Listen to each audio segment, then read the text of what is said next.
আসসালামু আলাইকুম এভরিওয়ান, আশা করি আপনারা সকলে ভালো আছেন। আলহামদুলিল্লাহ আমিও খুব ভালো আছি। তো আপনারা ভাবতেছেন আজকে প্যাকেট নিয়ে কেন আমি হাজির হয়েছি। আসলে প্যাকেটের মধ্যে কি আছে আপনারা যেরকম জানেন না, আমি নিজেও জানি না এই প্যাকেটের মধ্যে কি আছে। আপনাদের ভাইয়া অফিস থেকে এসে আমার হাতে এটা উঠাই দিয়ে বলে না আনবক্সিং করো।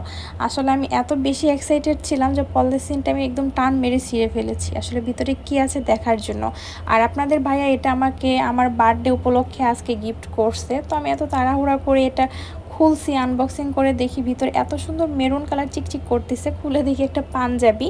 তখন আমি মেবি আমার কি বুঝতে পেরেছি যে নিশ্চয়ই এটি কোনো কাপল সেট হবে। তারপর দেখতেছি একটা ব্লাউজের পিস, তখন তো আমি আরও শিওর হয়ে গিয়েছি যে এটা শাড়ি। তো আসলে শাড়িটা খুলে যখন আমি দেখছি এত সুন্দর কালার, মেরুন কালার। আর আসলে দিনের বেলায় ভিডিওটা করা হয় না, যার কারণে অরিজিনাল কালারটা ফুটে ওঠে নাই ক্যামেরাতে। আপনারা যারা যারা অরিজিনাল কালার চান অবশ্যই আমাকে কমেন্ট বক্সে জানাবেন। আমি নিশ্চয়ই শাড়িটি পরে আপনাদের সঙ্গে সুন্দর একটা ভিডিও করে উপহার দিব। আর আমার ভিডিও ভালো লাগলে অবশ্যই আমার চ্যানেলটিকে একটা সাবস্ক্রাইব করবেন।